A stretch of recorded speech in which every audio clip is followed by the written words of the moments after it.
মাত্র দুটি কাজ করার কারণে আমার সুখ দুঃখের লাউ গাছে আবারও প্রাণ ফিরে পেয়েছে। এত খারাপ ওয়েদারেও আমার এই লাউ গাছগুলো আবার মাথা গজা দিয়েছে। সে দুটি কাজ কি আজ আপনাদের সাথে তাই শেয়ার করব। হ্যালো এভরিওয়ান, আসসালামু আলাইকুম। কেমন আছেন আপনারা সবাই? আলহামদুলিল্লাহ, আমি তো অনেক ভালো আছি। আশা রাখছি এই সামারে আপনারা সবাই ভালো আছেন, কারণ এই সামারে সবার গার্ডেনেই ফুল যেন হাসছে আর খেলছে, আর ফল ভাই ঝাঁকে ঝাঁকে হচ্ছে। শুকর আলহামদুলিল্লাহ। তো আজকের যে ভিডিওর বিষয়বস্তু তা হচ্ছে আমার সুখ দুঃখের লাউ গাছগুলো ঠান্ডায় একেবারেই স্টপ হয়ে গিয়েছিল, যা আমি আপনাদের সাথে বেশ কিছুদিন আগে শেয়ার করেছি।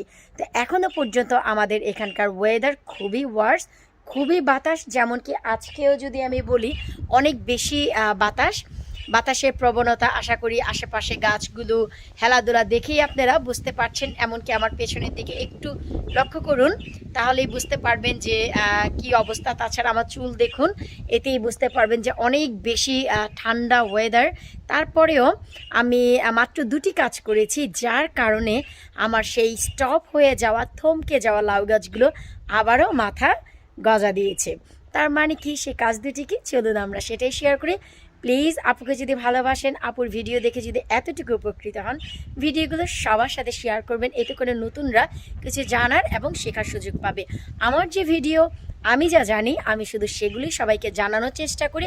আমি যা করে আমার গার্ডেনিং করি, আমার গার্ডেনের যে সফলতা আসে, আমি শুধু তাই আপনাদের সাথে শেয়ার করি। নতুন, আমি কোনো কৃষিবিদ নই, আমি কোনো, অনেকেই বলে আমি কি কোনো প্রফেসর নাকি, আমি কোনো কিছুই না।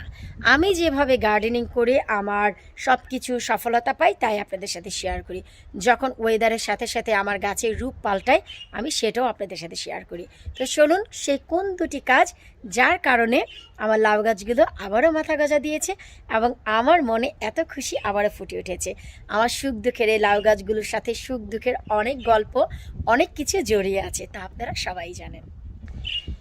শুকর আলহামদুলিল্লাহ। এটি হচ্ছে আমার মাচার একেবারে শেষের দিকে যে লাউ গাছগুলো রয়েছে, যেখানে 5টি লাউ আমি পলিনেশন করেছিলাম।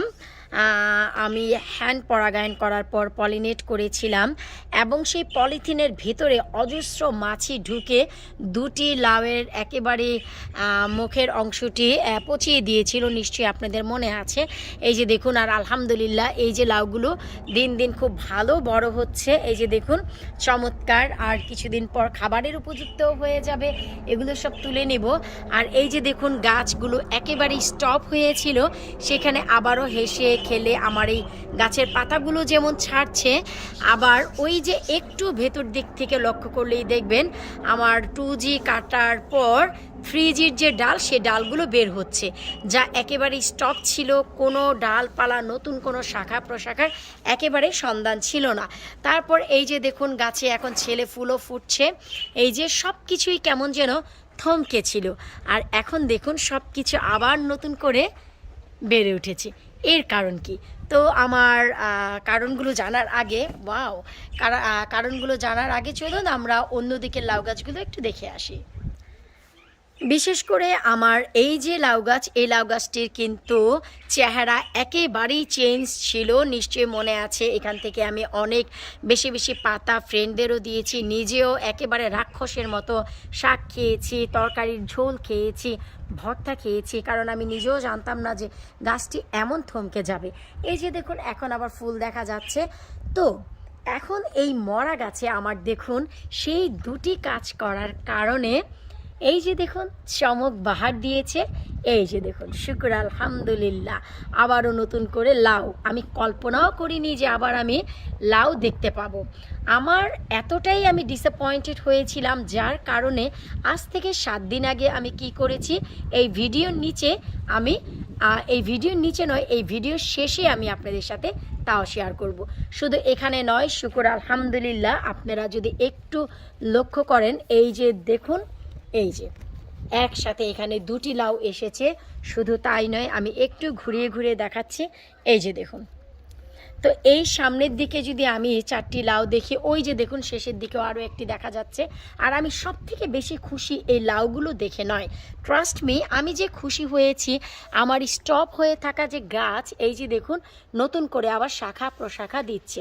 এই যে দেখুন এইখানে কোনো রকম কোনো প্রকারের নতুন শাখার কোনো কাজ ছিল না। আর এখন দেখুন শুধু নতুন শাখা নয়, নতুন শাখার যে গড়াগুলো, এই যে নতুন শাখা, এই যে মাত্র 3Gর যে ডগা, এই যে ডগাটি শুরু হয়েছে মাত্র 1 গিব্বা হবে, সেখানেই দেখুন লাউ চলে এসেছে। আর ভেতরের দিকে একটু লক্ষ্য করলেই দেখতে পাবেন কি পরিমাণ এখন শাখা প্রশাখা ছাড়ছে। আর এগুলো সব কিন্তু আমাদের, এই যে আমি একটু দেখাচ্ছি, এই যে দেখুন এগুলো সব আমাদের 3Gর ডাল। কারণ 2Gর ডালে অলরেডি আমি 4টি লাউ খেয়েছি, 2Gর ডালে অনেক ছেলে ফুল এসেছে। এখন যা বের হচ্ছে এই যে দেখুন এগুলো হচ্ছে সব 3Gর ডাল। এই যে দেখুন এখন শুকর আলহামদুলিল্লাহ, শুধু একটু তাপমাত্রার দরকার, একটু রোদের দরকার, তারপর হচ্ছে এই গাছ আবার হাসবে আর খেলবে। তো ভিডিওটি না বাড়িয়ে আমি শুধু সেই দুটি রিজন আপনাদের বলে দিচ্ছি যে আমি কি এমন কাজ করেছি। যখন দেখলাম যে অনেক বেশি ঠান্ডা, অনেক বেশি বাতাস, যেমন কি এই যে দেখুন আমি আপনাদের দেখাচ্ছি গাছগুলো হেলছে দুলছে, খুবই খারাপ ওয়েদার, মানে এত বেশি ঠান্ডা যে আপনার পাতলা সোয়েটার না পরলেই না। তো আমি যখন দেখলাম যে অতিরিক্ত ঠান্ডা হচ্ছে, তখন এই যে আমি এই কাজটি করেছি। ফার্স্ট এই যে দেখুন আমার পটটিকে আমি ড্রাই যে স্ট্র থাকে বা বেল থাকে, বা আমরা যেহেতু বিক্রমপুর আমাদের দেশে এটিকে খ্যার বলা হয়, যা হচ্ছে গরু বা ছাগলকে খাওয়ানো হয়। আমরা তো খ্যার বলি অনেকে, আর ইংলিশে একে ড্রাই বেলও বলে এবং ড্রাই স্ট্র বলে, যাই বলেন না কেন আপনি। এই যে দেখুন আমি এই জিনিসটি দেওয়ার কারণে গাছের নিচের গোড়া যে অনেক বেশি তাপ পেয়েছে তা আমি বুঝতে পেরেছি। সেই তাপের কারণে আমার গাছে একেবারে স্টপ হয়ে যাচ্ছিল, উপর দিক থেকেই নয় নিচ দিক থেকেও দেখুন দারুণ করে শাখা ছাড়ছে। তো এইগুলোর কোনো দরকার নেই, এগুলো কেটে ফেললে বরঞ্চ আমার জন্য আরও বেটার হবে। তো শুধু যে আমি এই পটে দিয়েছি তা নয়, আমি দেখাচ্ছি আমার যে ওই পাশের যে লাউয়ের পট আমি কিন্তু এখানেও দিয়েছি। এই যে দেখুন এই যে এটি হচ্ছে ফার্স্ট যে আমি ড্রাই বেল দিয়েছি। তারপর আমি যে কাজটি করেছি, আমি 10 লিটার পানিতে, আপনাদের এই মেজারমেন্টে মনে রাখতে হবে, আমি একেবারে ক্লিয়ার করে বলে দিচ্ছি, 10 লিটার পানিতে আমার হাতটি যখন আমি এভাবে ধরেছি, আমি অন্য হাত দিয়ে এই হাতে অ্যাপসম সল্ট নিয়েছি। এই যে আমার এক মুঠোতে, আমি কিন্তু এভাবে নেইনি বা এভাবেও নেইনি, এভাবে হাতটি ধরেছি, এক মুঠে যতটুকু এসেছে আমি 10 লিটারে ঠিক এভাবে ঢেলে দিয়েছি। 10 লিটার পানিতে অ্যাপসম সল্ট দিয়ে এক মুঠো, আপনারা জিজ্ঞেস করতে পারেন আপু 1 টিস্পুন না 1 টেবিল স্পুন, বেসিক্যালি 1 লিটার পানিতে 1 টিস্পুন অ্যাপসম সল্ট ব্যবহার করতে হয়, 1 লিটারে 1 টিস্পুন। সো আমি 10 লিটারে আমার হাতের একটি পাম যতটুকু, ঠিক ততটুকুই আমি নিয়ে পানিতে ঢেলে ভালো করে গুলিয়ে দিয়ে দিয়েছি। যার ফলে আমি যা দেখতে পেলাম, আমার 3Gর যে শাখাগুলো, যাকে আমরা 3rd জেনারেশন বলি, সেই 3rd জেনারেশনের অনেক শাখা প্রশাখা বের হয়েছে, পাতাগুলো আরও হেলদি হয়ে গেছে, অনেক বেশি সবুজ হয়েছে।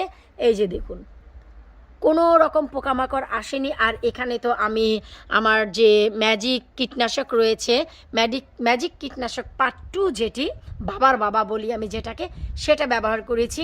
আর তা আপনারা আমার চ্যানেলে গেলেই দেখতে পাবেন। তো এই দুটি কাজ করার কারণে এই যে দেখুন আমার লাউগুলো বড় হচ্ছে, আরও বেশি শাখা প্রশাখা দিচ্ছে, নতুন লাউ দিচ্ছে, এবং গাছের গোড়াগুলো অনেক বেশি তাপ পাচ্ছে। এই দুটি কারণ যে কারণে আমার গাছ আবারও হাসছে এবং খেলছে।